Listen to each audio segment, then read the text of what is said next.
looked over there. Yeah. It's on my other monitor. When I check Discord. Definitely went down the list on that one. Already sexist. Moving on. Yep, moving on. Yep. Nothing happened. Good to see here. Did this kill the dragon thing where you have to like stab it? It's so hard. Oh, I've tried that twice today, and I just keep getting my ass whooped. Respect, dude. That's me too. I got to the point where it's like pry its jaws open, and I got to like, what is it, 20 stacks max? I got to like 15, and I was like, I'll kill him right before I die. No, I won't. no, I'll die. I just fell, and I was like, all right, I got better quests to go do. I just bought relics and maxed out the rep. God, that couldn't have been cheap. It was like 2K for 486 relics. Whew. Look, I checked the Life is Sweet GDKP. We're going to be running soon. It'll be fine. Yeah. Oh, yeah, the Life is Sweet GDKP. I'm doing it the old way, man. I've almost got to Revere doing quests. It's going to be a bit.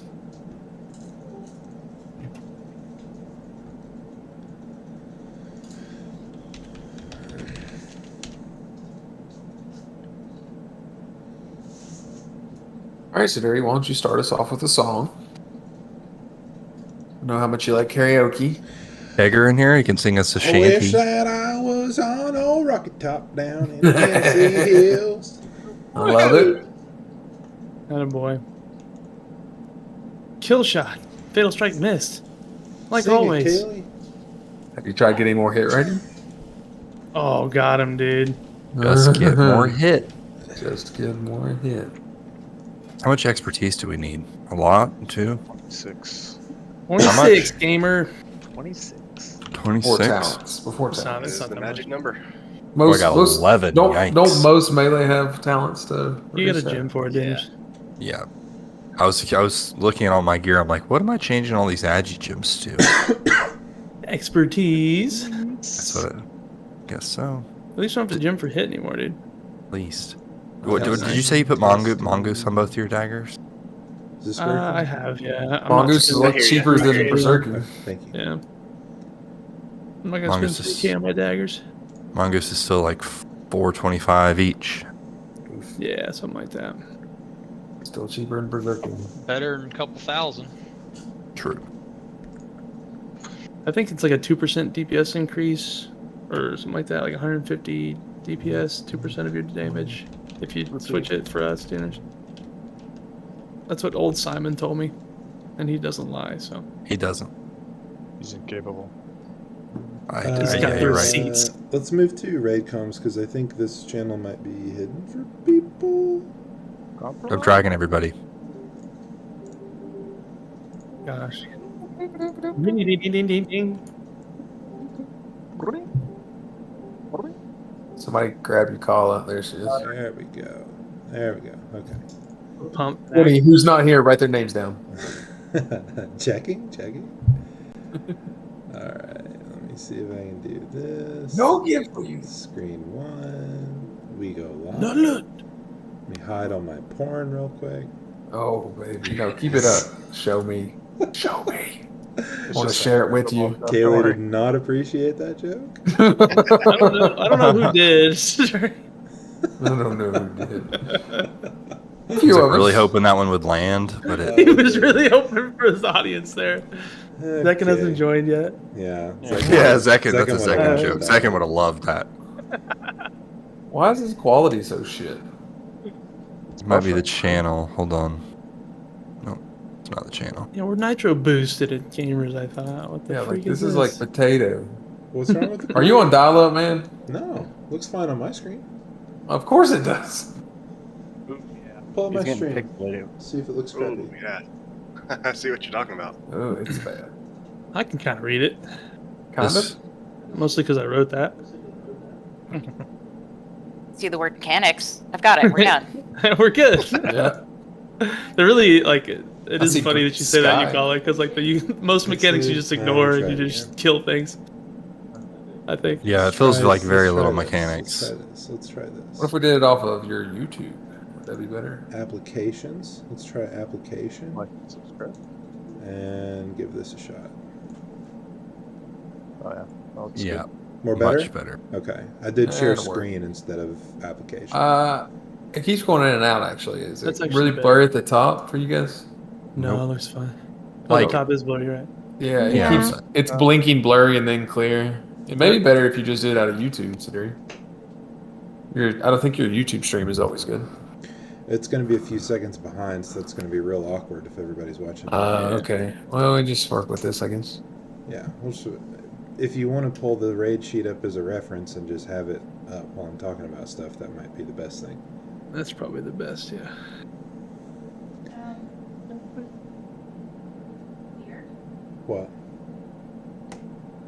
Are you a push talk? No, I'm not on push to talk. You gonna talk shit? Just go ahead. I mean, let's let it Fuck all yeah. Do We it. can take Get it. it out Say it. Mhm. Whenever Say she it. asks me, "Are you on push to talk?" that means we're gonna talk later. Mhm. Something's going It down. was about that joke. It's I that guarantee porn it. comment. Yeah. Yeah, it's that Must be, joke. That's coming It's back. gonna bite you back. Uh-huh. Yeah. That one's coming back. You're gonna lay down at like 1 in the morning and be like, "So, let's talk about what you said." Is it on push to talk? Okay, never mind. Okay, I think we have a quorum, so let's zip through this stuff real quick like. So first thing that I'm gonna do is stop streaming because I want to show people.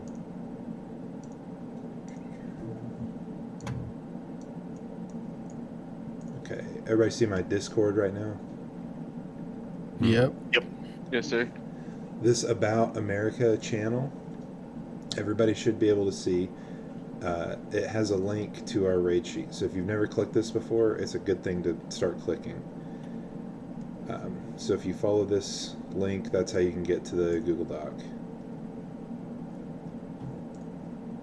Yes, So if sir. people want to pull that up as a reference, that would be good. Now we're going to go back to that raid sheet. I'm just gonna see if my quality's any better than yours for some reason. Sure. Hey, Axel, tell us. Pick the best quality stream or look at it as a reference. We'll start with It really the- is heading. Okay, look at Haddon Stream then. So, let's start with the general tab. We're going to populate this over time with stuff that applies raid wide. Stuff like diamond and triangle always cleave and things like that. Not a lot of stuff here right now just because we're going to populate it after we do the first raid with, as we go, with whatever's useful. So getting into the bosses, because the trash, there's not really any notable trash in this whole place. It's mostly just AoE and burn. The Plague Wing has some gargoyles that we're going to put skulls on and make sure we focus first. They do like a stone skin thing that if you don't focus them and kill them, they heal to full.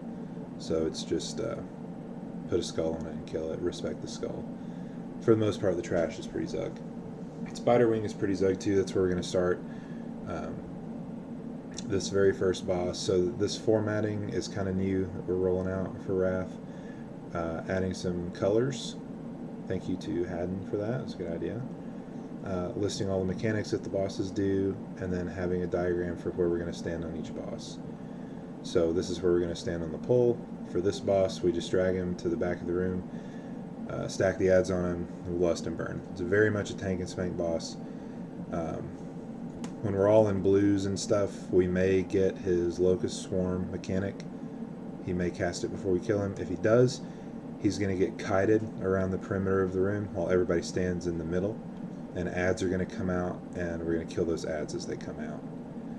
If the boss is super low health, range can just finish him and ignore the adds, but that'll be an on-the-fly call. So this boss is really straightforward.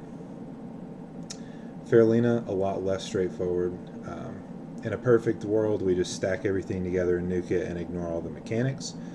But what we're expecting is in pre-raid gear that the tanks are going to get demolished by her frenzy. So we're going to have to respect the mechanics of the worshippers, or whatever they're called. What are they called, Haddon? Yeah, worshippers. The followers are more what you have to respect because they'll just charge and silence random people. So but they can be like stunned and stuff. So we just nuke them down, and then I think the first raid we want to keep like one worshiper alive, Yeah. just to mitigate the frenzy. Yeah. The followers need to die, though, right? The followers die. Right. We got to get those dead first, and then we focus boss. Yeah. We'll pull one worshiper out, maybe two, to an off tank off to the side, and the mechanic there is whenever she enrages, the worshiper has to be mind controlled, and then the mind controlling person uses the dispel of the worshiper to dispel the frenzy from the boss. And then the worshiper will die. And the worshiper Yep. dies. So we probably want to keep 2 alive on our first pull, just in case DPS is a little slower. And we might need to do that whole ordeal twice to dispel 2 frenzies. But that's Do the mind time control when- the whole time? So like keep No. them CC'd while, or do you want to sheep them or shackle? No, they're going to get tanked off to the side. Tanked. You just Okay. bring 'em Second over, yeah. tank, yeah. So this will be a second tank, whether it's Gark or Labia Grip or whoever, and it'll just be 1 or 2 worshippers off to the side that we don't kill. We just leave them, don't touch them at all. And then when it's time, when the frenzy's coming up, they'll get mind controlled, moved over here. Boss frenzies, easy. they get dispelled and die, and then the other one just sits there chilling. That's the mechanic. Hopefully we kill her before we have to deal with that, or we can just heal through it with like a shield wall or pain suppression, or something like that. But that's the frenzy is when we're going to need to save all tank and healing cooldowns, because you can expect the tank to get 2-shot during the frenzy. That's the big thing on that boss. Yeah, it slaps. Yeah, it's real hard.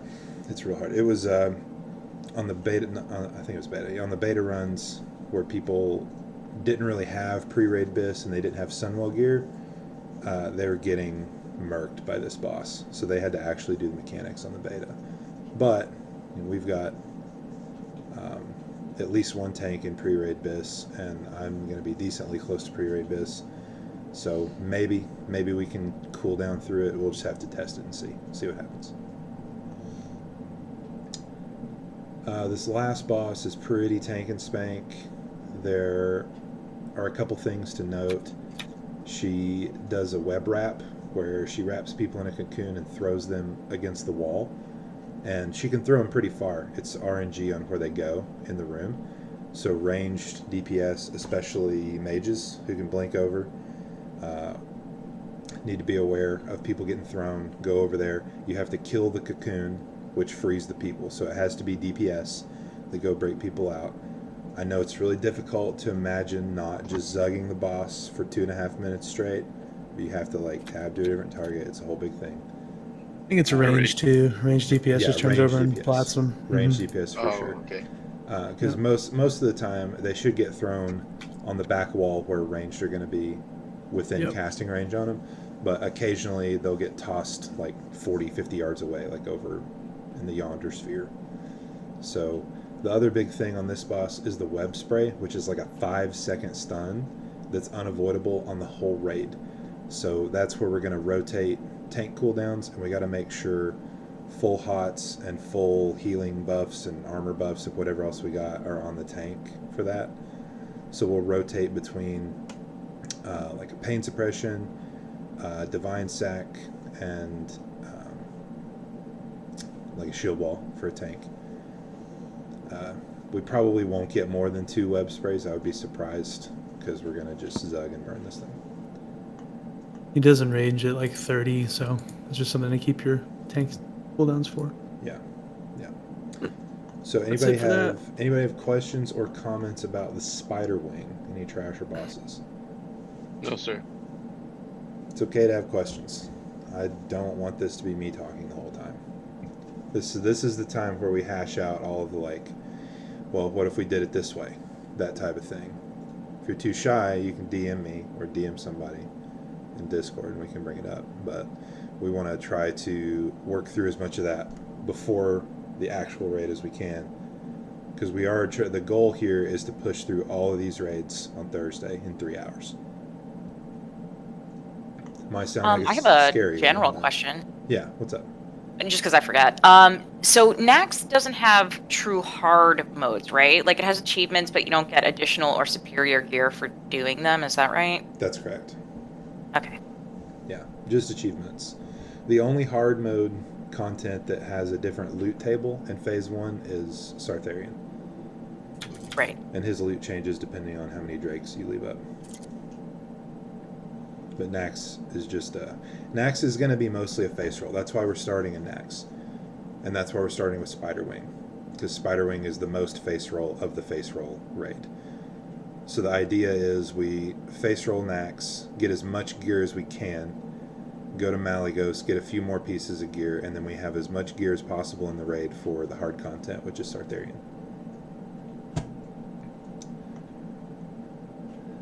So Big brain. Moving on to Construct. Again, no notable trash here. It's just going to be AoE and Zug.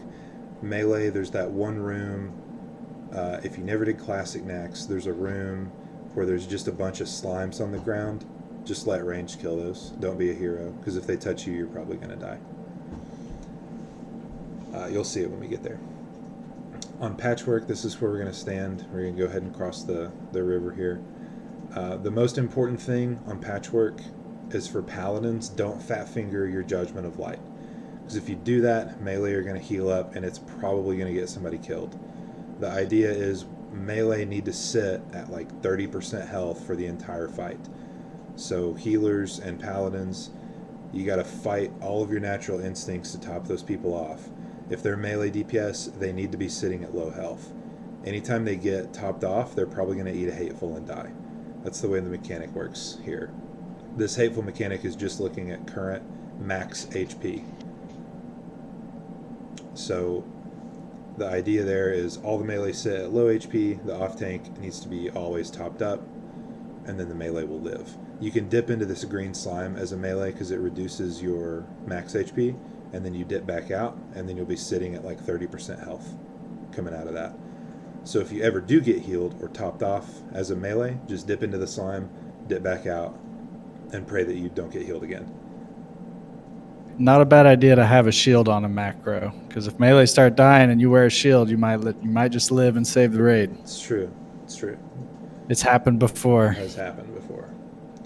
We're going to consider the possibility of using a third tank in week 1, just because tanks are going to be taking more damage with less gear. So there's a chance that hatefuls go out back to back before the off tank gets topped up. So that might be a good D-boy thing, maybe? I don't know. I know you've got some tank gear, and I know that you're off spec, so just something you don't have to be like defense capped or anything. It's just like have a shield ready to go just in case kind of thing. But this one's a very tank and spank. It's tank and spank other than that. Keeping melee alive. On Grobulus, this is going to be our kiting path. The most important thing on this fight is if you have a dispel, don't just instantly pop it. You kind of, again, have to fight your natural instincts on this.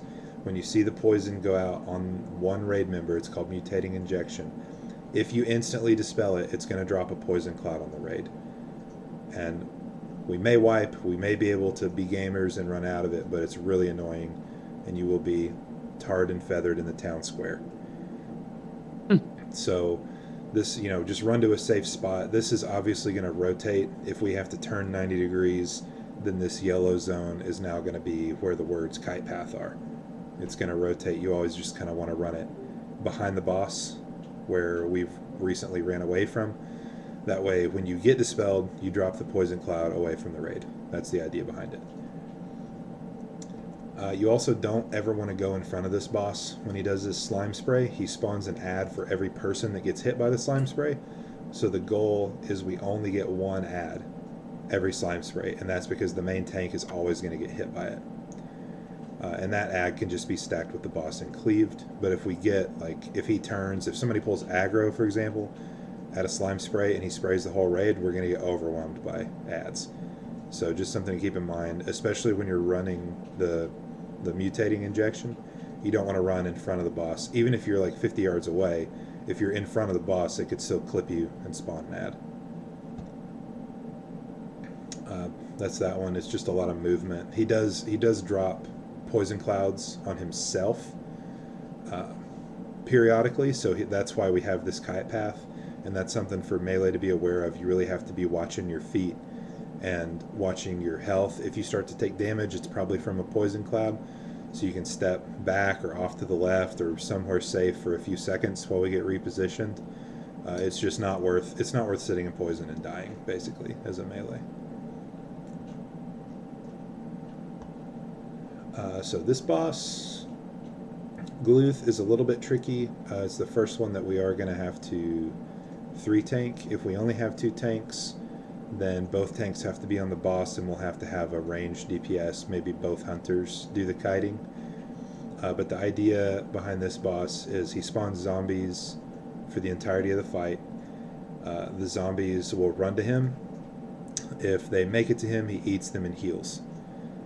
Eventually, we'll get to the point where we have enough raid DPS to ignore the zombies entirely, and we just lust and burn, and we out DPS the healing he does from the zombies, but that definitely won't be the case in pre-raid gear, so we have to respect the mechanics until we get to that point. So the idea here is that you have one tank, which is best suited for the paladin because the zombies are undead, so you can do Holy Wrath and Exorcism and that stuff. And you have 2 frost traps down here, so that's going to be Destroy and Cavsy, keeping those down.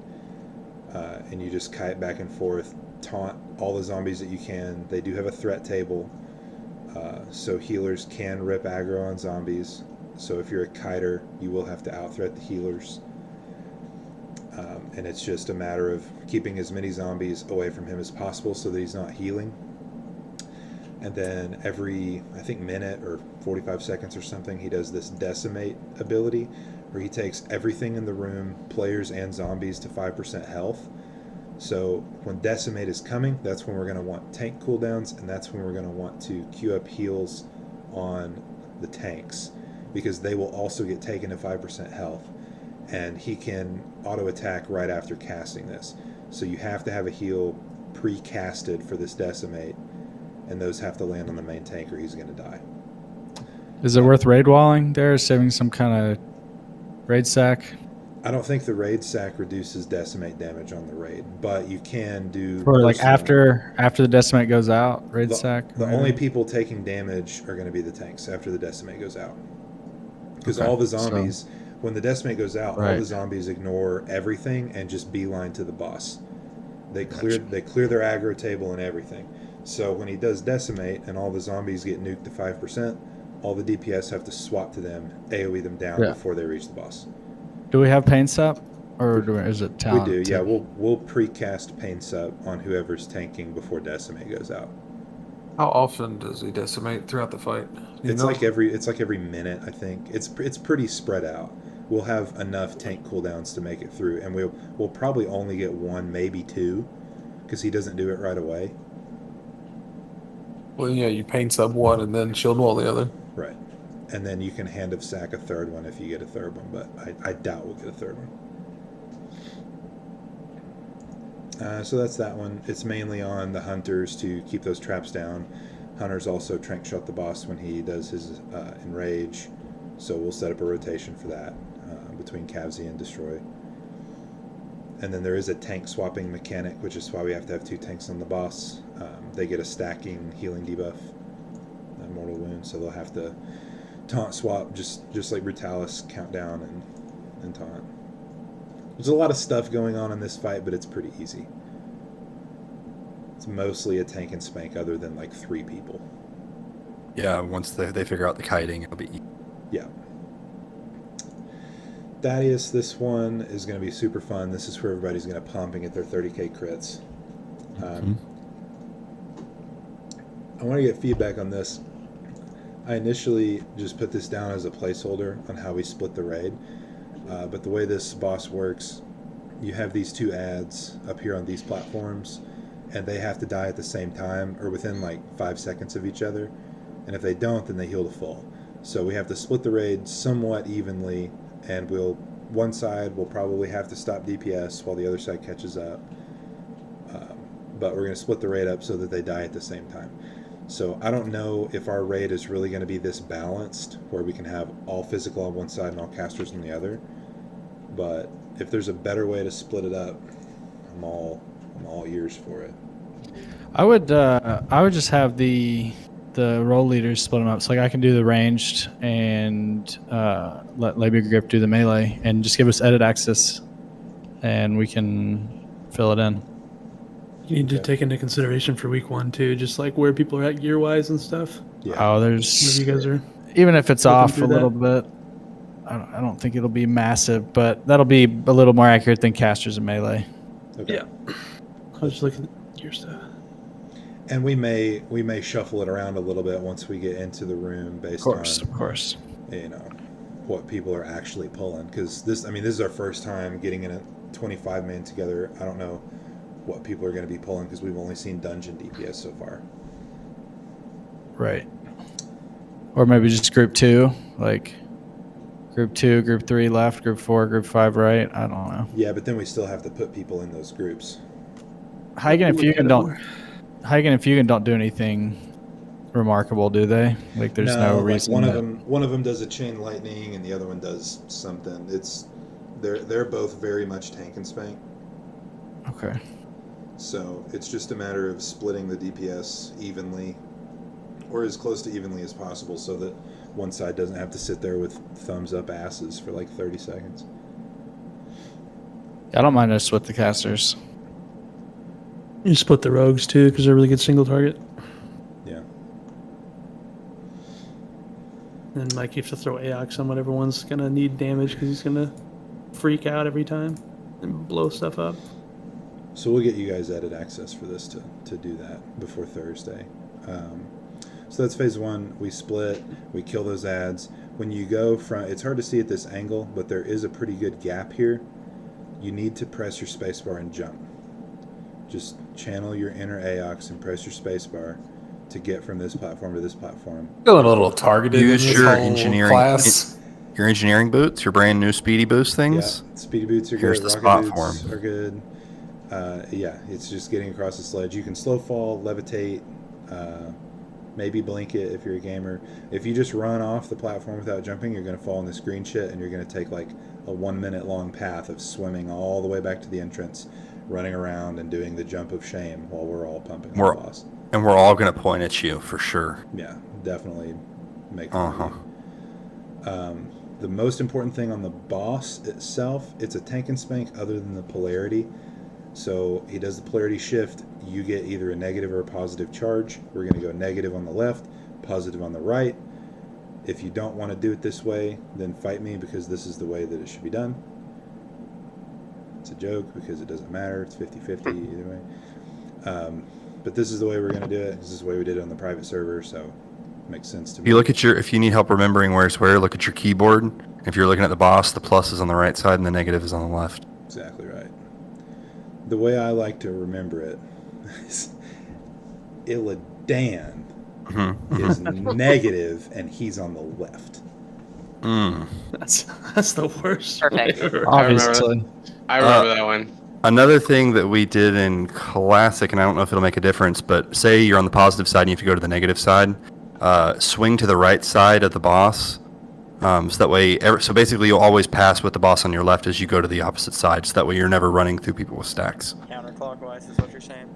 Yep, counterclockwise. I think they did a quality of life improvement on this boss where that's not necessary anymore, because That's nice. It waits like a good 5 seconds before it pulses out any damage. So you can just run straight through the boss and it's not dangerous at all. Okay, that's even easier. There's no damage at all that goes out. You have like a 3 to 5 second grace window after you see your debuff to move across if you need to. But you do have to move across. You can't just sit still. You got to go to the side that you get the charge for. And we'll lust after the polarity shift goes off, so everybody can pump. As soon as the boss dies, are you going to have everybody with positive get out of the room? No, because I think that's another quality of life change. The way it should work, and the way it worked in retail, like when you kill this, everybody drops their charges. Okay. So once you drop combat and once like all the buffs and everything reset, we should lose all of our charge debuffs. Obviously, we're going to sit still just in case we don't, but we'll see what happens. This is going to be the longest wing, probably. I think this is the most not difficult. It's the biggest gear check as far as where we're going to get gated, especially patchwork, depending on how hard tanks get hit. Yeah. Any questions about construct? Any fights in the construct order? Clear's mud, baby. Going once, going twice. So Plague is arguably the second easiest after Spider. This first boss, mostly a tank and spank. He does have a threat reset, so when he blinks away from people, that wipes his threat table. So it's something for DPS to be aware of. Just count to 3 and then start DPSing again every time he blinks. He doesn't do it super often, but it is at least once or twice per phase. So just be aware when he blinks, it's a threat drop. He does a big curse that goes out on a bunch of people, 10 people. That's a decurse, so we need mages, locks, shamans, decursing that. It does, I don't, is it a guaranteed wipe? I thought it was just a bunch of damage. We might, It's a likely wipe, yeah. we might be able to heal through it, but if one goes off, I'm pretty sure it's a big raid-wide damage that like ticks down.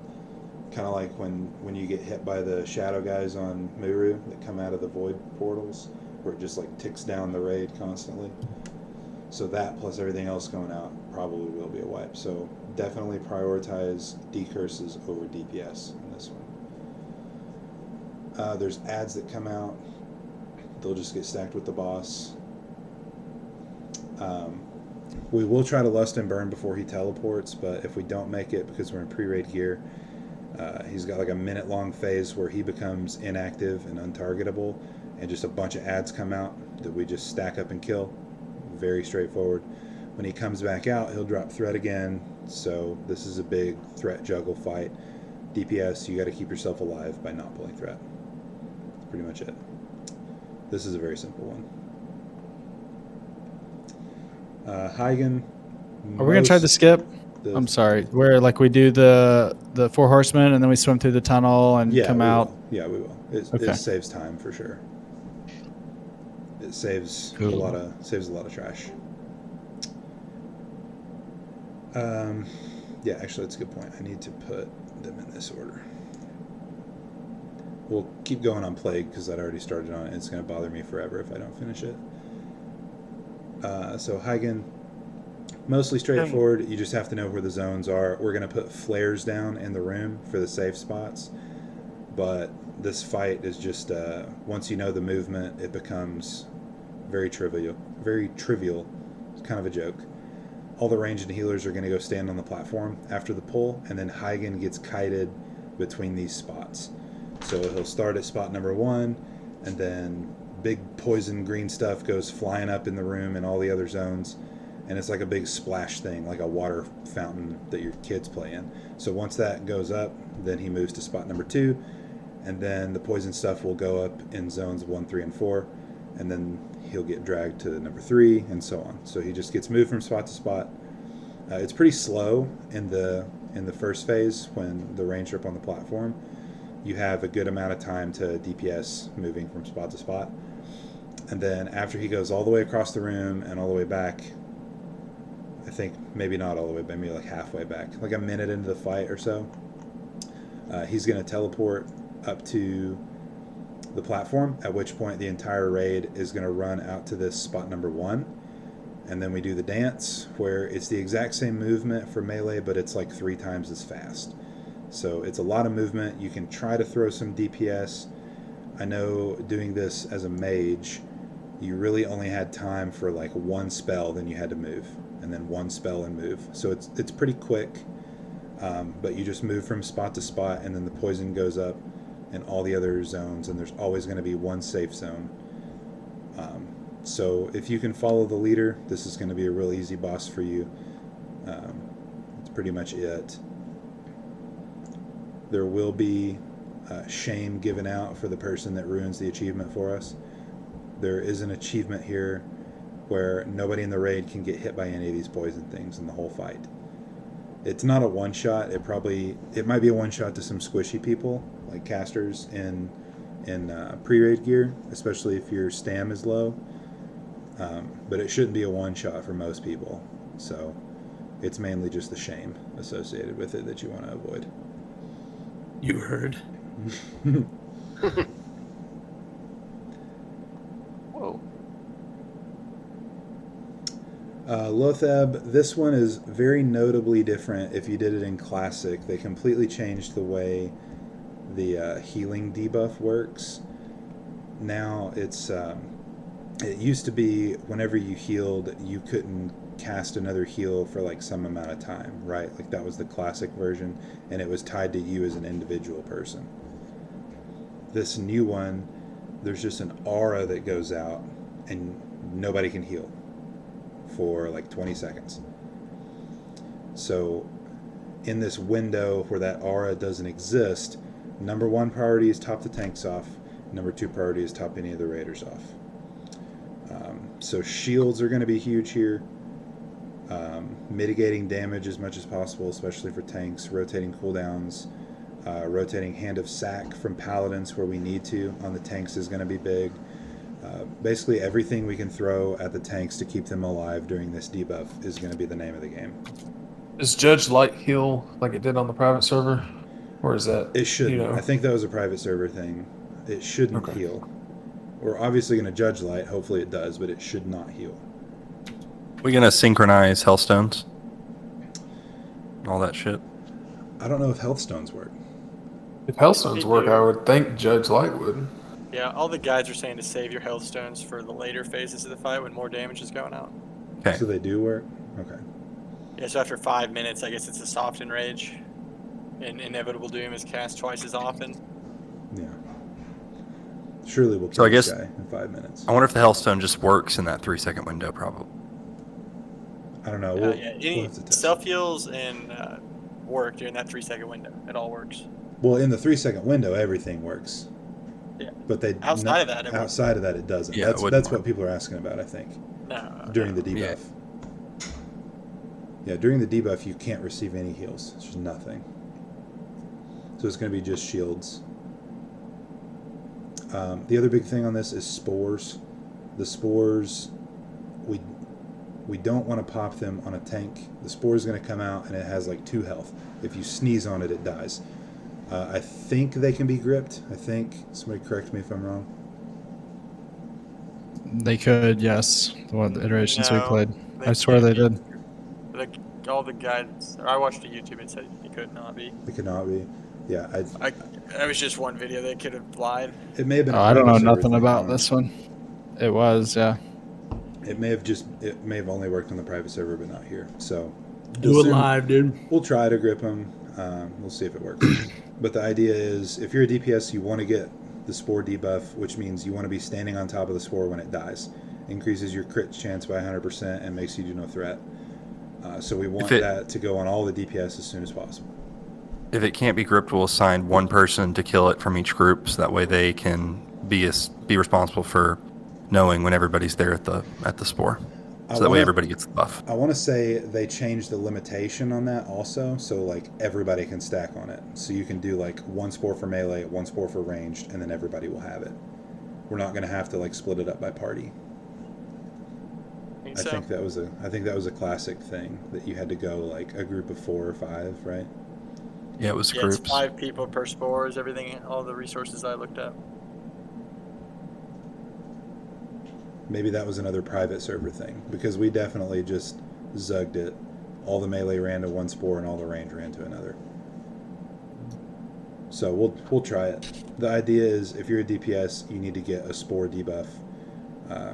If you're a tank, you need to avoid it. We'll rotate cooldowns on tanks, try to keep them alive. Save health stones for towards the end of the fight. Other than that, it's a tank and spade. There's no movement for anybody other than getting your spore debuff, so that's good. Questions, comments about Plague?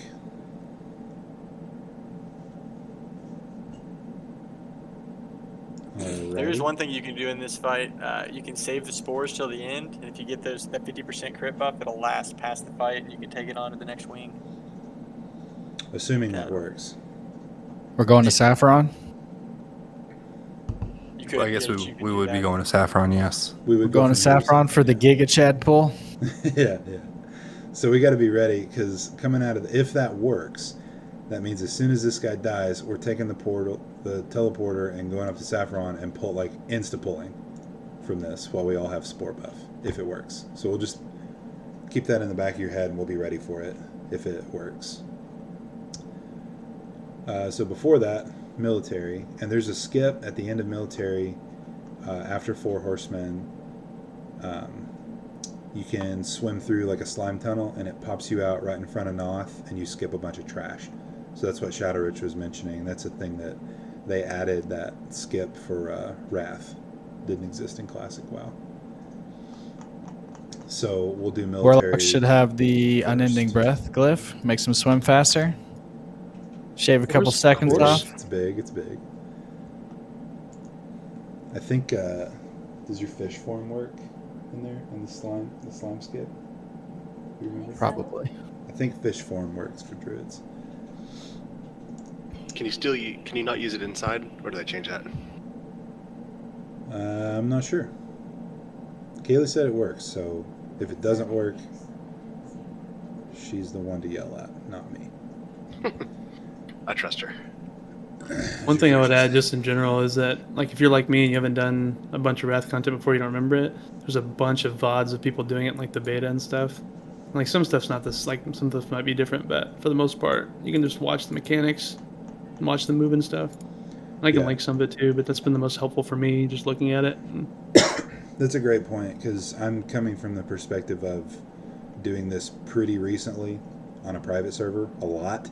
So I might just skim by stuff that I think is common knowledge, but it's not actually common knowledge.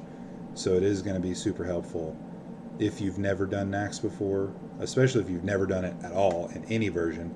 But like if you've only done the classic version, it's going to be helpful to watch like a 30-minute video of just somebody going through on the beta. The only possible way we clear this all in one night is if everybody just really knows what every fight's like before we get there. Yeah.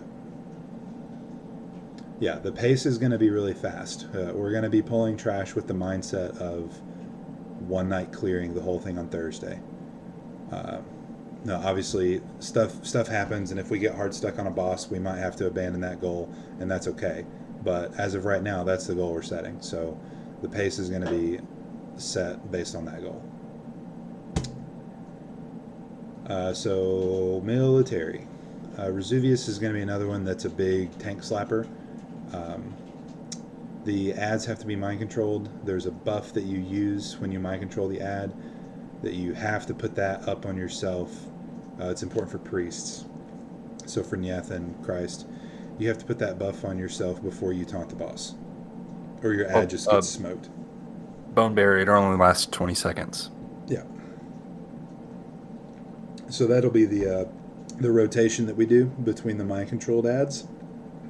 And it'll be a lot of communication between the priests, because you're going to have to put that buff up, taunt, and then you're going to have to communicate when that buff is about to fall off, so that the other priest can do the same thing and pull the boss off of you with their own bone barrier, so that the ads don't die. But this one is for everybody else. It's just pump the boss as hard as you can. We got to kill him before we lose all of our ads and tanks. Healers are also going to have to heal the ad, correct? The one tanking the boss? Yep. Okay. Yep. Gothic, super easy fight. It's just ads. It's if you've done Halls of Stone and you find yourself like questioning every decision you've ever made because that 1 5-minute encounter feels like it lasts an hour and a half and you're just standing there killing ads every 30 seconds. This is the raid version of that encounter. So this is the time where, like, if you gotta pee or get water, phase 1 of this is very much an AFK joke. Now when we get to like wave 14 or 15 of ads, somewhere around that neighborhood, the gate in the middle of this room opens. So it's split between 2 sides. We're all going to be on the living side. That's what this note is saying. There's a living and an undead. We just put everybody on the living side, and then when the gates open, all the ads, 15 waves worth of ads from the undead side will all funnel through this gate, and that's where we'll just Starfall, Death and Decay, nuke them down, just AoE everything down. When the boss comes down, it's tank and spank. He teleports back and forth between the two sides, but it's a joke. 4 Horsemen, also another one that significantly changed from Classic. Sorry, I'm going to try to shrink this a little bit.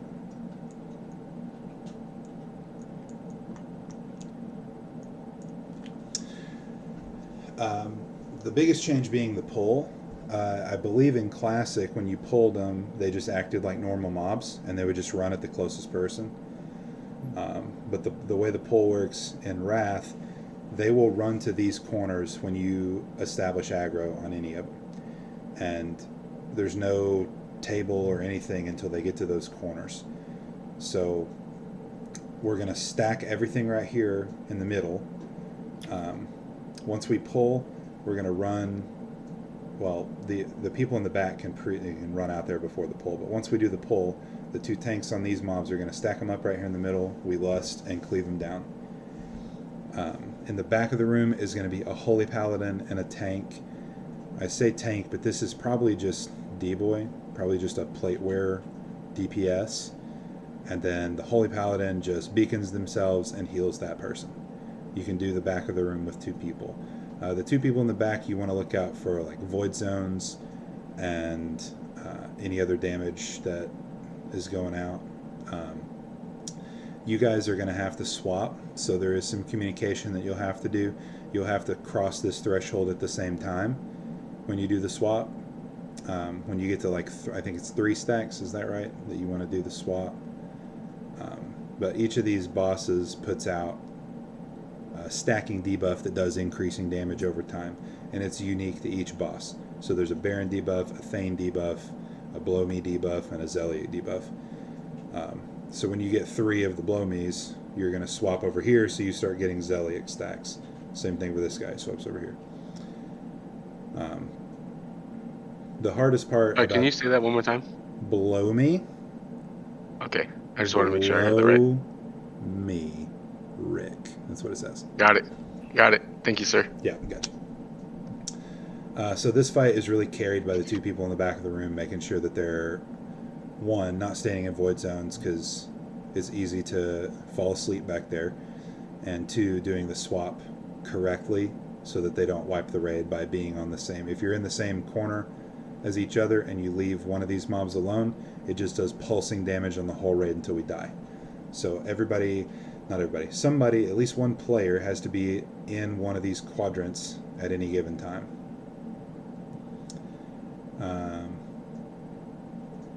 I think that's it on that one. There's a meteor mechanic on this, so the raid will need to stack on the ass of both of these mobs to split damage of the meteor. But that's it. It's just going to be lust and burn. The DPS check that we're going to have here is, can we kill both of these guys before their stacks kill us? If we can't, then we'll have to do like a full raid split up thing that I don't want to deal with. We should have the DPS to do it this way. I guess we'll find out on Thursday. Any questions about this fight or military? So, after we kill the front, cleave them down, the back is already going to be stacked up as well? Like it's the same shit, cleaving them down, or we're going to kill them one by one? No, we have to kill those one by one because they're both casters. So these 2 are not going to move. So after these 2 are dead, we're going to rotate over here to Blow Me and then kill her. If stacks get too high, like if everybody gets 3 stacks, we'll just switch over here and start hitting Ziliak. They don't have to die at the same time or anything. It's just a matter of managing your own stacks so that you don't die. Cool. Got it. Does Sir Ziliak still have a chain lightning, or is that removed? He does. On the private server, it was super bugged. It would one-shot people. That shouldn't be the case in retail. So we're just going to clusterfuck, or we want You to do want to keep spread melee out. away. You do want to spread out. Yeah, that's a good. I'm glad you brought that up. That's a good point. On Ziliak, if you're in this quadrant where Ziliak is, anywhere in this quadrant, you want to stay like 8 yards away from people. I would say melee, go hit her at your own risk, because you know when everybody else is dead, you know like melee are going to be in there hitting him. So it would be important when we kill the two in the front of the room and the raid goes to the back for the first time, we may want to assign half the melee to one side and half to the other so they don't all end up at Thane at the same time. The Ziliak chain lightning jump distance on the wiki is saying 10 yards. So if you're farther than 10 yards from somebody, it shouldn't bounce. Okay. Should you send half the melee to Ziliak and half to blow me when we kill Thane and Baron? I don't think we send any melee to Ziliak. I think we send range to Ziliak and melee to blow me. Yeah, because the melee will chain with themselves in the tank. Yeah. I would on still that. split the ranged up. I can do that. That's If fine. I requested edit access, so go get it. We can just follow. We can follow this split.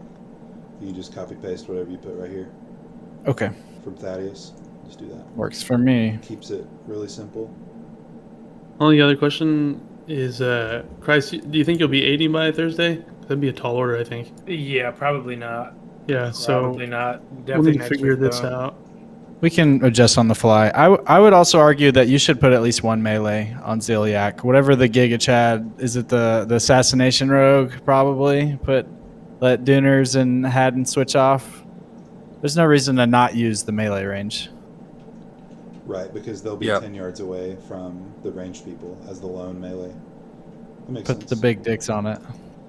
One swung at a time, I don't think gentlemen. we've Run in filled there, this out yet, so Blow our CDs and then let's run to have the to fill back. this out more. I wish I've had a big schlong. You do on the internet. E-peen, brother. Equip the purples. Alright, everybody good Staff? on military? Any other lingering things? Alright, SAF and KT. SAF is pretty straightforward. If you have any frost resist gear that you've collected, you can have it in your bag.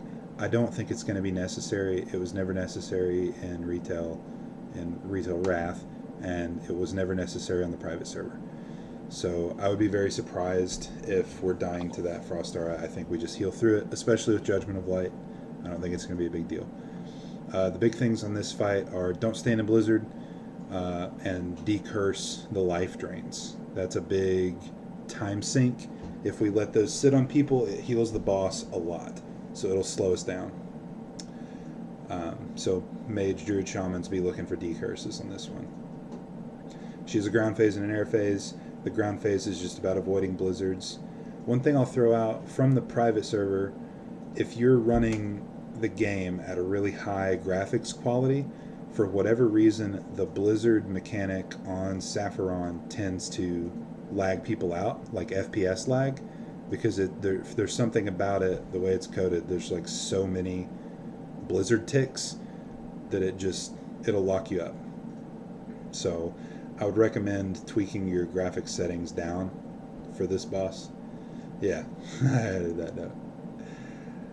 There's a particle density macro. I don't know if we know the ideal one, but I can look it up, and then we could agree on a number, and everyone could just use that. Yeah, that It would be an easy that'd way. be a good thing to have, but it's just something to find keep in mind on this boss. One thing to note about that is on Heigen for the dance, you're going to want a high particle density. I'll find the macro and put it in general Discord. It's like spell effect level or something. I'll find it and post it. Yeah, as a mage, you control people with your own blizzard to make them move. I've done it a lot on the private server. Let's not do that in week 1, just because we want to clear everything. Week 2, however. Week 2, fair game. 2 raids to do all this stuff is easy mode. The air phase on this one, it's up to you to keep yourself alive. She throws down ice blocks on people in the raid. I think it's 2 or 3. You have to hide behind an ice block and LOS yourself from the boss to survive. So if you're melee, you can keep hitting the boss when she flies, and you can min-max it to where you move at the very last possible second. Just keep in mind you have to keep yourself alive in this fight. You can also troll people with an ice block macro that yells the same thing that DBM yells when you click your mage ice block. I have successfully trolled many people like that on the private server. Why would you say that out loud? He's right there, Don't dude. do that week 1. Week 2, however, all about it. If somebody, the ice block looks different. Like the saffron ice block is very much bigger, isn't it? It's like it's denser, if that makes sense. Like the mage ice block, you can see through it, but the saffron ice block is like solid blue-white. You can't see through it. One thing to add for Melee too, I watched a bunch, is just like you can, like as long as you take a straight line through the boss, you won't get hit by this stuff. So if you need to switch sides for Blizzard or whatever, you can. Yeah, that's why I put that second way. stack up there. The way we're going to start it, all the melee are going to be stacked on the near side, and the only time you would ever have to run through the boss is if you get like side-by-side blizzards right here and there's no safe spot. More. It's also important to not ice block out of the block or reflect the frostbolt, right? I don't know if you can. I don't know if I've ever tried to do that. Ice block out of Because you could, yeah, you could break out of it or deflect it in Classic, which was bad for the raid because it made fewer hiding spots. Right. Yeah, definitely don't do that. I'm not sure if you can. We'll test that later, not in week 1. But yeah, if you have a reflect or an immunity, don't use it because we need every ice block we can get for people to hide behind.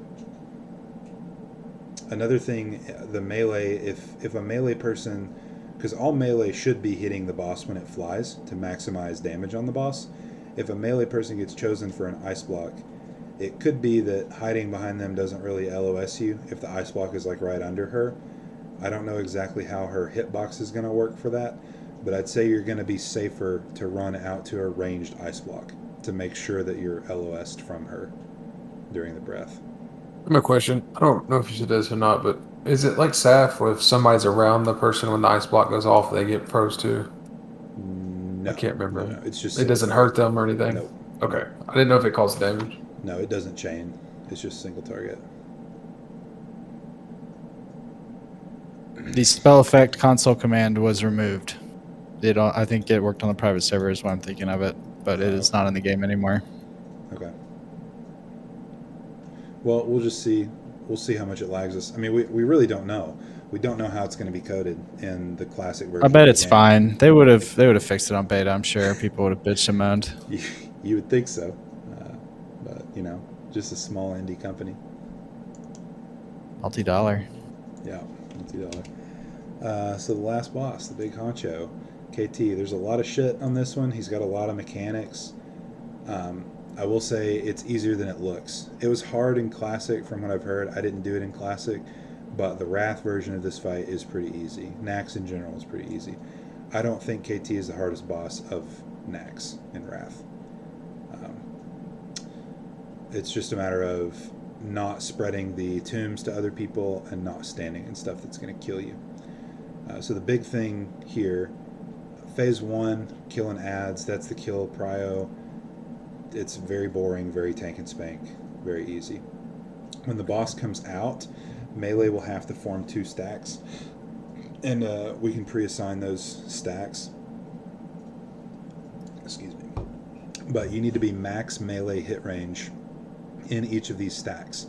And we're essentially forming a triangle around the boss. You're going to have the tank at one tip of the triangle and each of the 2 melee stacks at the other tips of the triangle. And this distance here has to be at least 10 yards between these stacks and the tank. If it's less than 10 yards, if one of these people gets chosen as a tomb, an ice tomb, it's going to chain to everybody in the other stack. Everybody. And it's going to kill all the melee and possibly the tank and wipe the raid. So that's the absolute #1 priority when we're getting positioned. And once we get the boss moved to this spot, the tank should never move so that the boss never moves unless you have a void zone under you. And the melee should never move unless you have a void zone under you. And if When they get a void zone, where do you want them moving? Sorry to interrupt you. Clockwise. So they should just join another group? No, I don't know that it's going to overlap that quickly. I mean, if nothing else, run straight out. But I'm saying, like, if this group gets a void zone, everybody should rotate. Everybody should rotate clockwise. The tank should see that these people are running close to them and rotate. These people should see the tank are running and rotate. And we'll call that on comms, like, hey, void zone melee, let's rotate. And we just do a little happy carousel around this thing. With the idea being we're always staying 10 yards apart from each other. So the tank will have to move him quite a bit, probably. Yeah, probably. As we get void zones under melee, yes, there's going to be movement. Just stay 10 yards apart from each other, and we'll be fine. Ranged and healers always stay 10 yards apart from everybody at all times. We definitely don't want anything chaining in ranged or healers because it's completely avoidable. But the mechanic we're talking about here is this Frost Blast. It shoots out like an ice block looking tomb on somebody, and they have to be healed. If you don't heal them, they will die. It does like 120% of your health as damage, so it's an absolute, it will kill you mechanic. So if it goes on a melee stack, it's going to be big, like chain heals and wild growths and direct heals on that melee stack. If it goes on a ranged person, it's a little easier to deal with because you're just single target healing that one person to keep them alive. It does stun, so if healers are too close to each other and you all get chained with ice tombs, we're going to wipe because you're just all going to die. So it's the number one mechanic to keep in mind. The other stuff that's going on, there's a single target frostbolt that we can interrupt. So melee will have an interrupt order that Listen Lady can assign or had in either one. That's just the single target frostbolt on the tank to reduce the tank damage. The volley you cannot interrupt, so that's where the raid healing comes from. Again, you don't need frost resist for this. We'll just run a frost aura. Be ready to health stone if you need to. Don't be shy about it. Mages can frost ward on cooldown, stuff like that, and mitigate damage where you can. Shadow fissures are just void zones on the ground. You don't stand in them. This other debuff, detonate mana, it's a little harder to see. At least it was in the private server. DBM will probably yell at you that you have it on you, but if you're spread out for ice tombs, you shouldn't ever have to move because of this mechanic. All it does is blow up for AoE damage around you. It ticks down and reduces your mana and then blows up for damage around you. But it's just another reason to spread out 10 yards. And then there is a mind control. These mind control targets can be CC'd. The big thing here is not killing them, especially melee.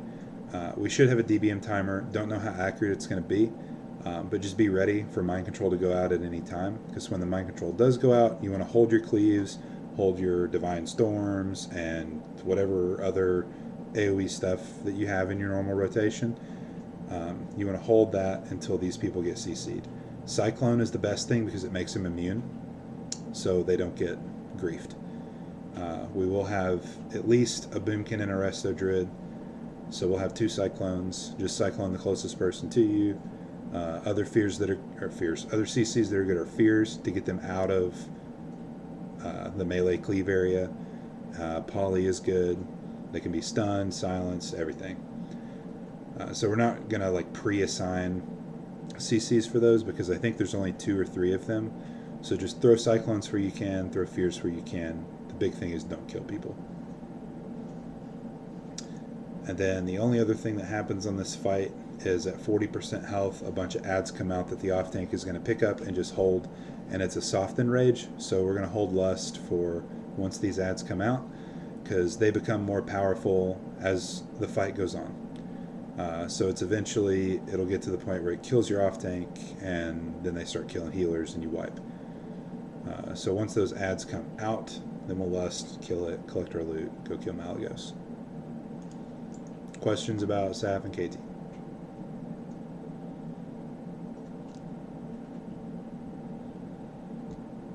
Alrighty. So Saf drops a quest item. It's kind of like the old KT Kelthos, where he drops an item that's like a quest thing that turns in for a necklace, but then that's also, he also drops the key, and the key is what you use to start the Malagos encounter. So just in case anybody didn't know that you have to do Nax before you do Malagos. Otherwise, you wouldn't be able to pull Malagos because there's like a key that you have to have. So that's why we're doing it in this order. Because Malagos is probably the easiest, like, single boss, I think, to just step in, no trash, single boss clear. Definitely easier than Sarth. But I didn't do a diagram for this because it's just very basic. Everybody stacks on his ass. There's no tail whip. The mechanics that we have, there's a vortex that he does where he picks everybody up in the air and spins them around and does raid damage. We'll divine sec through that and just raid heal through that. That's where you want to save your health stones and self heals and anything like that. You have that's instant cast because you're going to be getting jerked around. I'm not sure if you can cast in that. Can you cast spells while you're getting jerked around in that?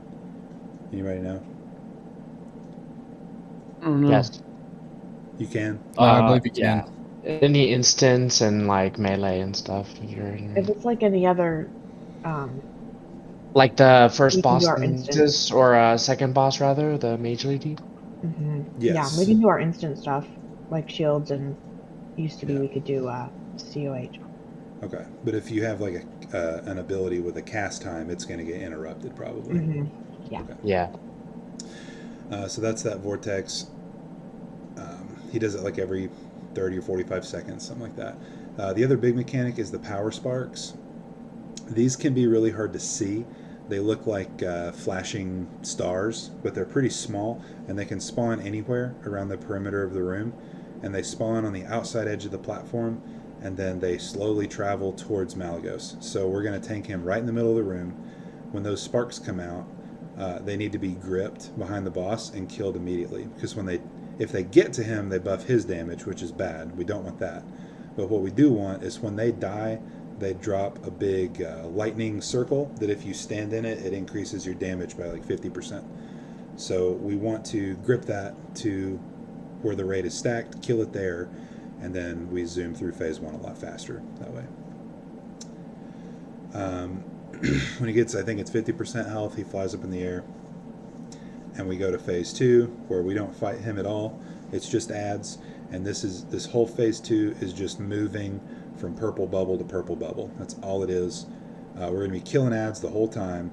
So we kill ads on the ground, and we AoE those down, and then we start killing ads in the air. And then whenever discs, these ads are on like flying discs. Whenever we kill an ad that's on a flying disc, a melee can right-click on that disc and then hit your spacebar and fly up in the air, and you can zoom around the room and hit the other ads that are flying. There's going to be like 4 flying ads that just slowly fly around the room in a circle that range need to focus, and then when we get discs for melee, the melee can go help finish those off just to make the phase faster.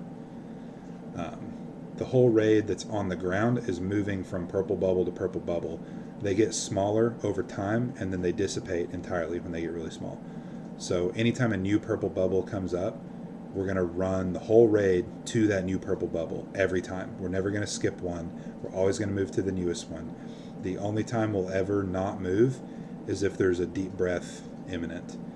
The reason we're in a purple bubble is because of this static field. When he does his deep breath mechanic, if you're not in a purple bubble, you're going to get one shot. And I believe, somebody that is familiar with beta or something can confirm this, I believe if you're on a flying disc, you don't need to fly down and get in the purple bubble. Can you bubble it? You can bubble it, yes. Anybody know if that's true? If you're on a flying disc, you don't need to get in the purple bubble. You can just keep pumping the ads. I thought I remembered coming down. From the video, it's what it says. I thought I remembered dropping off and going to the bubble, but that's been forever. No, we can do it for science. We'll sacrifice Haddon to the science gods. I want to be the sacrifice. Or Rick, yeah. After all the ads are dead, he initiates phase 3 where the platform falls out, you hop onto a dragon. You don't actually have to do anything to click to get onto the dragon. It just automatically puts you on the dragon. And then we're going to mark, probably myself, and everybody's going to fly. We got to fly up, so you got to hit your space bar to fly up, and then stack on the marked dragon. And we're going to always move left as a whole unit. We're going to stay stacked the whole time. So he's going to throw out these lightning clouds while we're all flying on our drakes. And whenever we get a lightning cloud on us, we're going to move left. So just be listening for those calls and look at the marked dragon and try to stay on the marked dragon. If you're a healer, this is your button rotation. You're going to hit 3, and then 3 again, and then 4. So 3 twice, and then 4. The 3 goes on a target. The target that you want to choose is the target of Malagos's target. So, well, not the target of Malagos is the correct way to phrase that. He's going to target one of the drakes, just whoever's highest on his aggro table. Your 3 is a single target heal. Your 4 is an AoE heal on everybody around you. So if you have Malagos targeted, then click his target and use your 3 on that person. 3, 3, 4. And then as you're hitting your 4, you can see who his new target is if it's changed. So it's a little tricky to get used to, but probably just going to take some practice for the healers.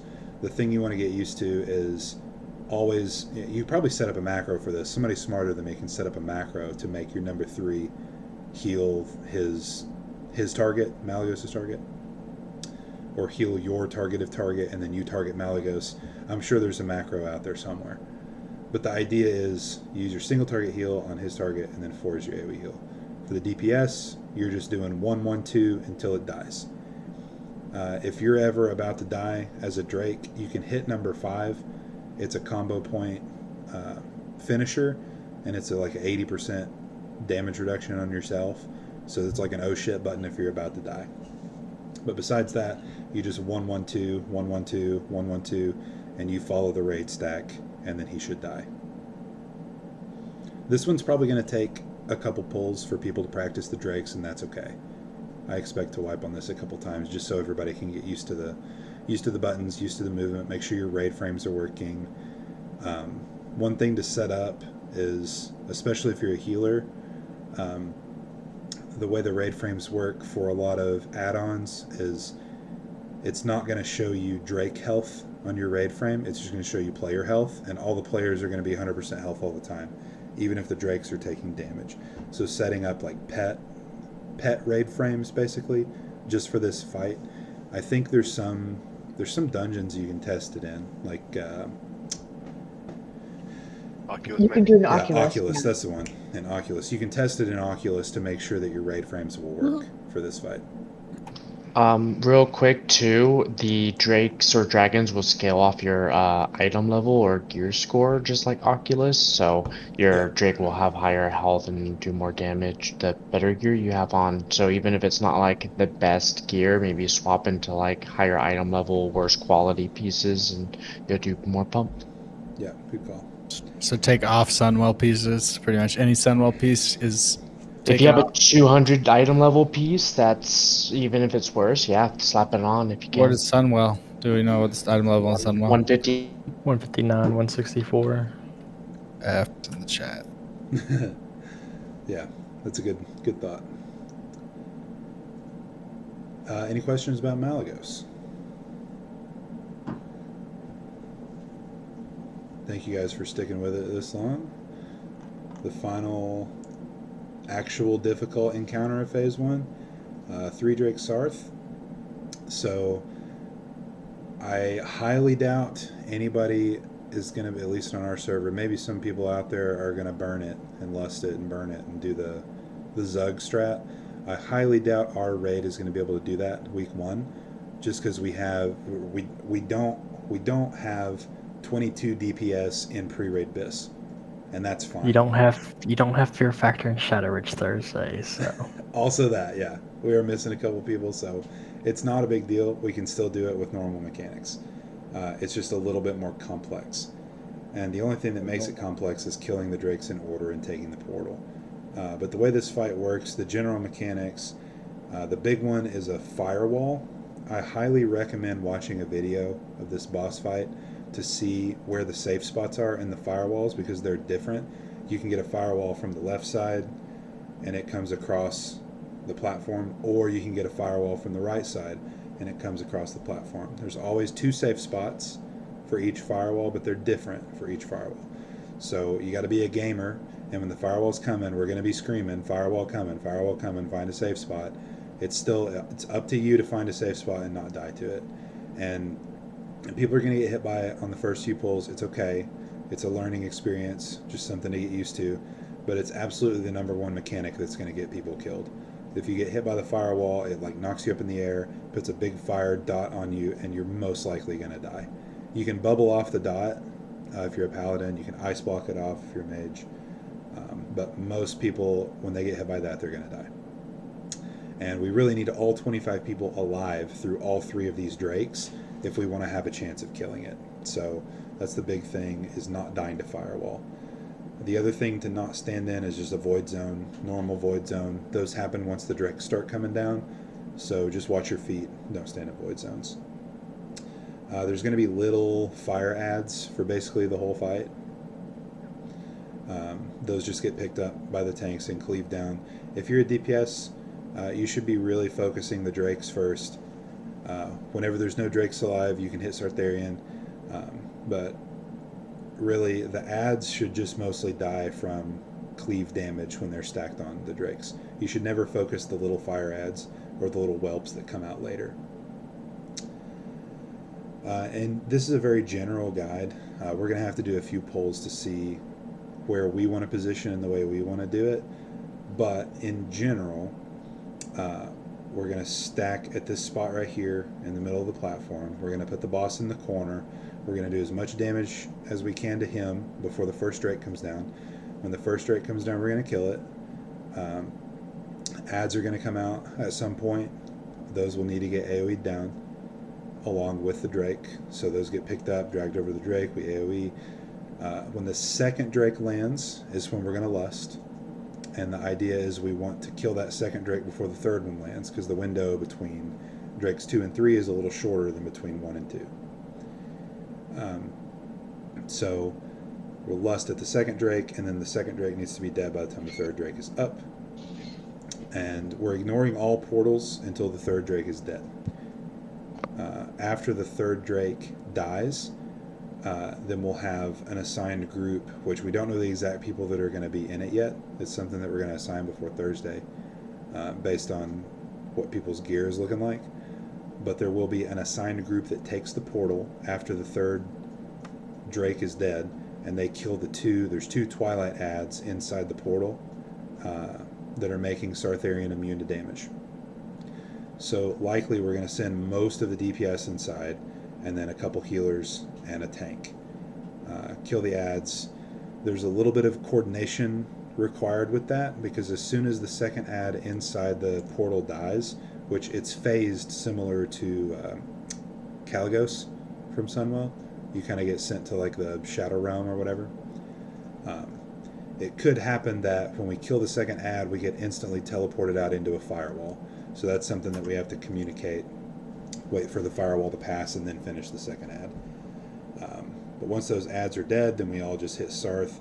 It's a win at that point. If we make it through that point to where the raid is alive and the only thing we have left to kill is Sartharian, it's not an automatic win, but it's pretty much over at that point. The bulk of the difficulty is going to be killing each drake before the subsequent drake lands. We might have to swap to lusting the first drake to make sure we kill it before the second drake lands. Something we're going to have to play with based on our raid DPS. But that's the general idea here, is we're trying to kill each drake before the next one lands. We're going to lust at the second drake. After all 3 drakes are dead, we go on the portal, kill those ads, then we kill the boss. It's kind of the general flow of how it's going to work. And the whole time this is going on, you have to be avoiding void zones at your feet, and you have to be dodging firewalls, which makes this the most difficult fight because there's so much movement and there's so much shit going on. And there's a pretty strict DPS check on killing the drakes before the next one lands. So that being said, if you are a pure DPS, definitely be farming heroics. Get as much pre-raid bis as you can. If you need crafted stuff for pre-raid bis, I think we have several cooldowns available for like Titan Steel or jewel crafting stuff. Just ask for help if you need it. That's the big thing. We want as much pre-raid gear as we can get on people to maximize our DPS for this fight. If we kill this boss, 3 Drake Sarth, on Thursday, we will easily be one of the top guilds on the server to do it. There's not going to be a ton of guilds that do it on Thursday, and it's going to be a difficult thing to do. So just keep that in mind, that this is the big daddy of Phase 1. So all that being said, you have questions or comments about Sartharian and the way we're doing it? Is he going to ask us to like and subscribe when we beat him? No, but I will after I turn my stream off. I have been holding that forever, and I know it's terrible, but it is what it is. Gosh, dude. I can't stand those videos. You know, like, he's probably heard every iteration of that joke, too. Oh, you know it.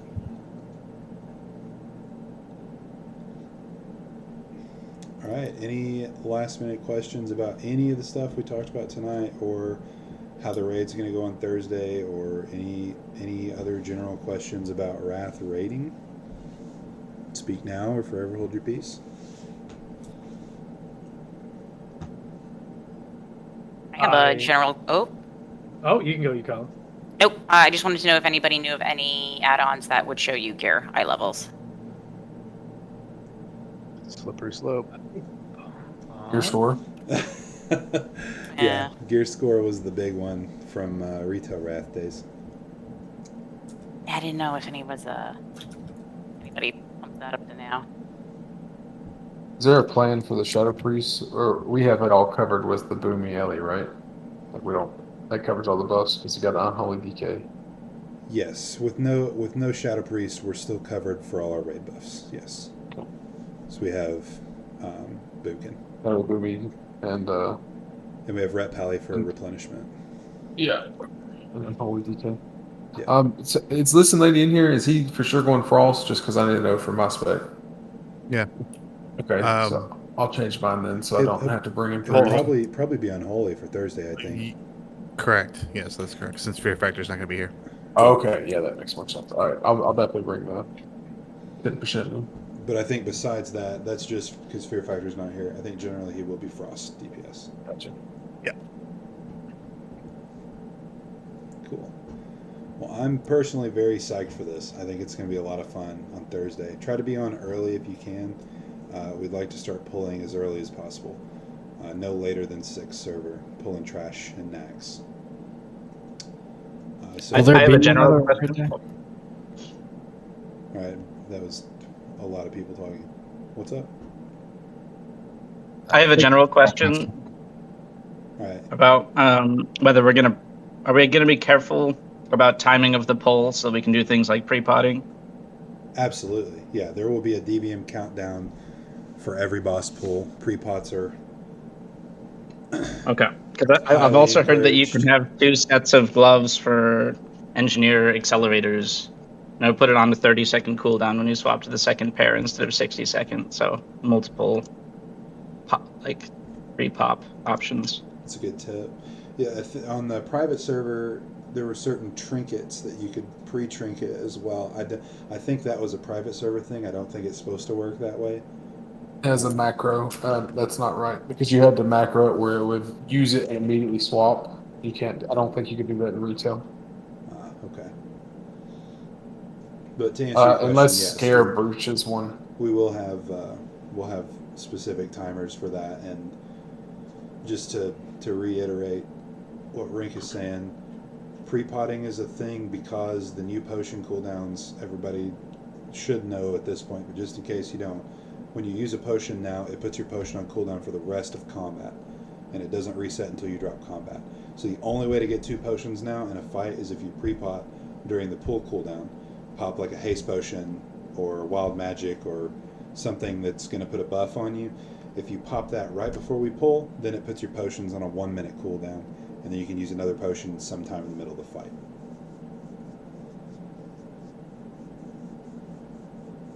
Is this the only raid day, Thursday, for this week? As of right now, yes. I want to clear it all on Thursday. We'll see. We'll see how we leave it on Thursday.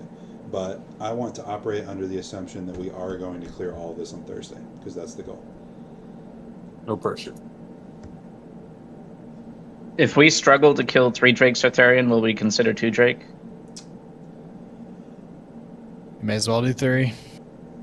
I personally, on the this is me personally. We'll have to decide on the fly on Thursday, depending on how it's going. I would rather come back a different night and go for 3 Drake in this first lockout. I think that's more valuable than the loot table from 2 Drake. Cool. Just wanted to check. Again, that's not me being a dictator making that decision. We'll have to talk about it and see what makes sense on Thursday.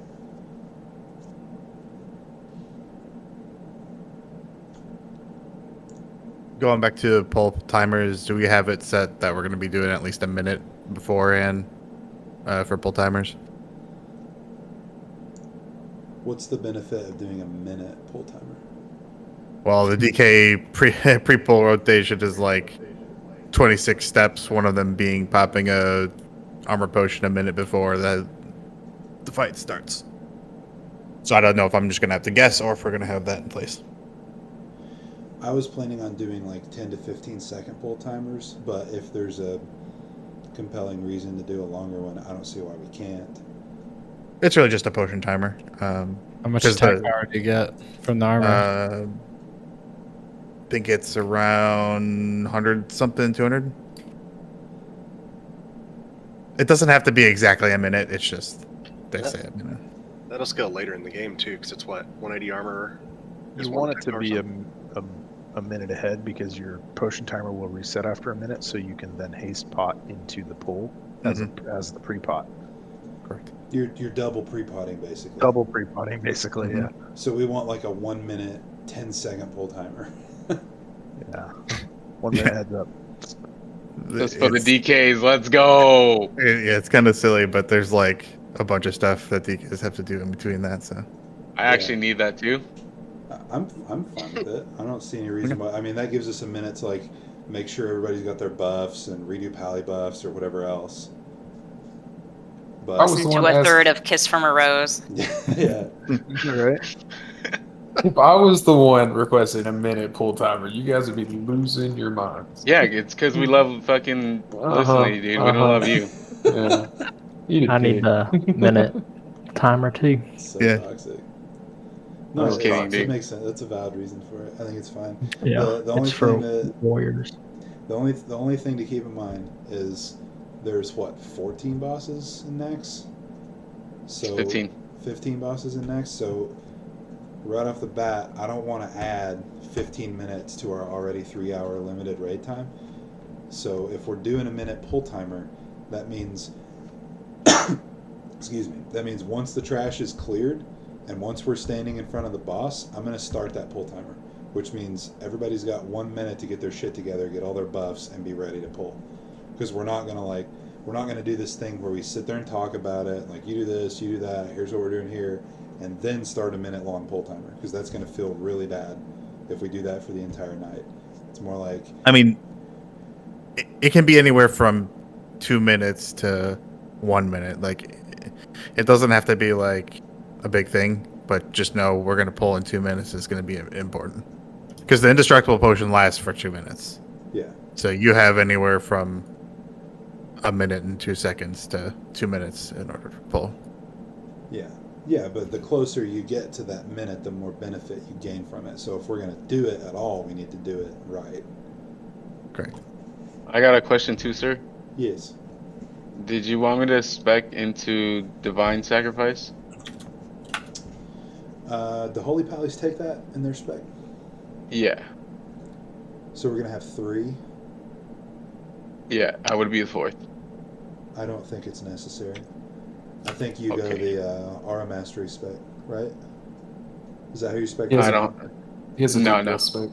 I'm pure DPS spec. Okay. There's 3, so dude. Okay. No, I don't think it's necessary for the ret to have Divine Sec. I think 3 is plenty. Okay. Hey Sid, I had a question. I asked it in your stream. Oh, sorry, but I guess I'm you not didn't see it. watching it. No, you're fine. In the 3 Drake fight, the second Drake, if I recall correctly, he's the one that makes everything go immune to taking damage, right? He only makes Sartharian go immune to damage. It's only Sartharian. Okay. I couldn't remember if he himself went immune and you had to do something with one of the portals. That's why I was wanting to clarify. No, that's a good question, but it's only Sarth, so Perfect. that's why we're able to ignore all the portals until all the Drakes are dead. Perfect. Thank you. Sure.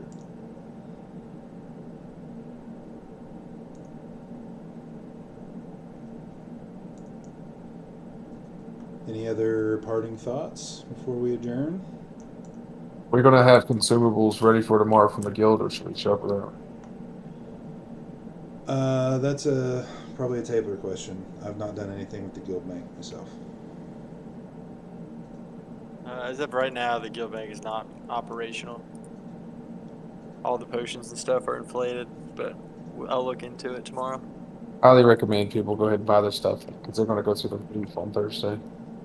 If you need potions of speed, you could send them to me. I could make them on my shaman. First time customers, vials are on me. Just bring the other mats. What a deal. I do have a quick question about my spec.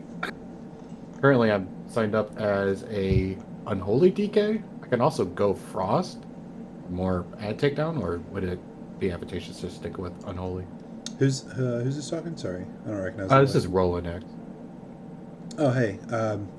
We actually had a preset roster for our team going into this phase. Oh, okay. If you're interested in getting on that, we can talk one-on-one after this. But as far as Thursday, we do already have a preset roster for that. Oh, all right, cool. Who's replacing your 2 absentees? You the bench? Kegger is our sub for the 25th spot. Okay. And then you're kind of Christ out? Yeah, I'm not. We may, Roland, we may need a sub for Christ if you're ready to go for Thursday, because I don't know if he's going to make it to 80. No, probably not.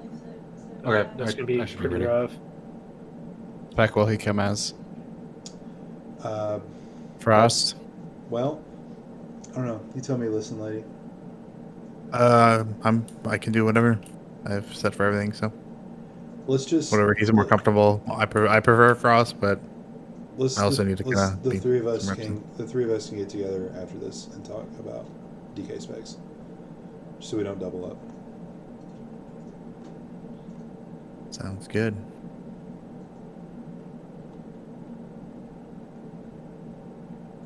Cool. All right. Well, if anything else does come up before Thursday, feel free to DM one of us or post it in Discord or whatever, and we'll try to figure it out. We'll try to be as efficient as possible and see if we can clear all this stuff in one night. Welcome to Wrath. Yeah. Woo! Our heart. So we'll close this down and officially adjourn. Thank you guys for coming. I appreciate the fact that we have like over 25 people in here willing to put the prep time in. I think it's going to make a huge difference in our progression. So thank you guys and girls and others. Mm-hmm. I'm just here to take Morvik's gold, so. Yeah, can you just be in the raid and run the gamble bot from outside? Right. Is that a thing? Set up a little gambling table out front. All right, everybody get your bets in.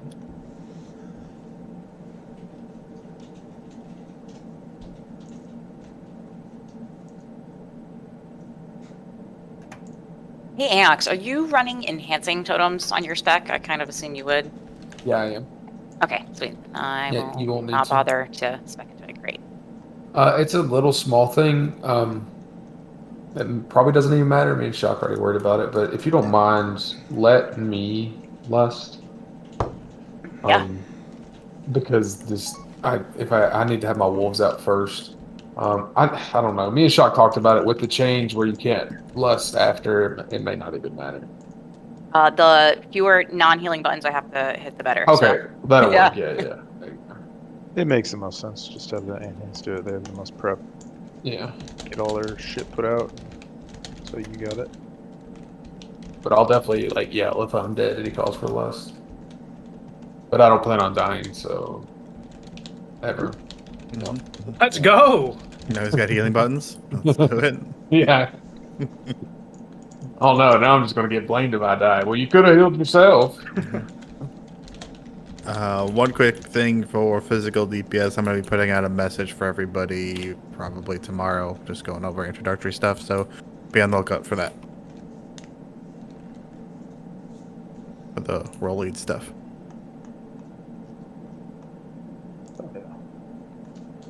That's all I have. I had a question. Wait, I switched back to push talk. Is this working? Yeah. Okay, thank you. I didn't want to just talk to myself. I had a question come up about Titan Steel cooldowns. If you are not using your Titan Steel cooldown and you want to donate that cooldown to the guild bank, then we can provide mats for the cooldown. So just let me know if you have a Titan Steel cooldown available between now and Thursday. We should be able to get 3, maybe 4 cooldowns depending on where they're at. So if you have one that you're willing to use for the next 3 to 4 cooldowns, let me know.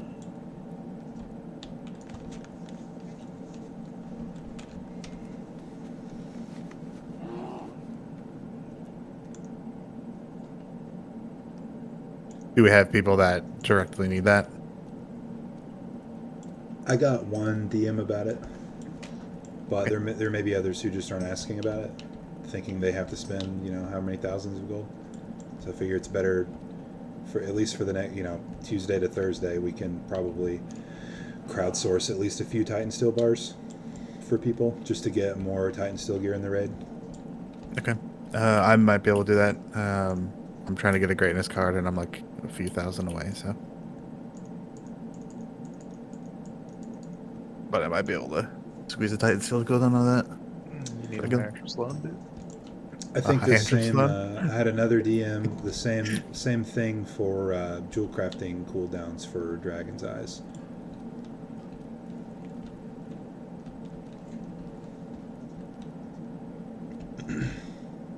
I currently have 4 available. I was saving them for cuts, but if we need them for Dragon's Eyes, that works too.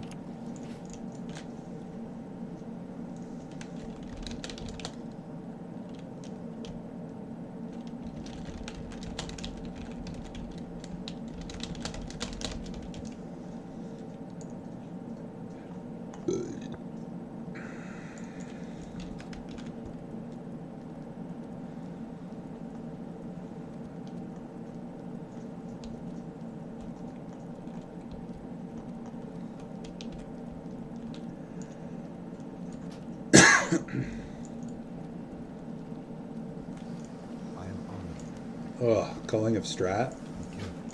Yeah, I don't think I'm gonna do it. I'm so tired. Josh, did you say you could craft the Storm Shroud stuff? Yeah. Okay. Centrifuge constructs. Is that Oculus? Ugh. Who all is wanting to go to the world tour? I saw a couple people admit, comment back. You want to know what the daily is? Yeah, you call go. Alright, I'm gonna go ahead and start inviting you to the group. I'm on my alt right now, but I'll move over.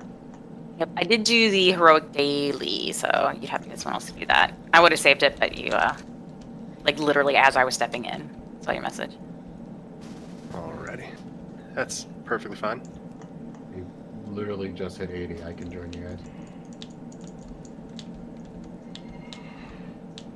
One sec. Let me get this situated. I'm gonna make sure, because some people got to me first, I'm gonna make sure that I give them the opportunity, and if they don't, no I'll problem. get back to you. I reacted to that message. You can go to it. Somebody else. You cut out on me, brother. I said I reacted to Sid's message. You can go ahead and fill it with somebody else. I've already got a few saves anyway. Okay. Yeah, if you need some DPS for it and people don't need gear or whatever, I can come help. Let me know. I have a few I haven't done today. Do you guys have the most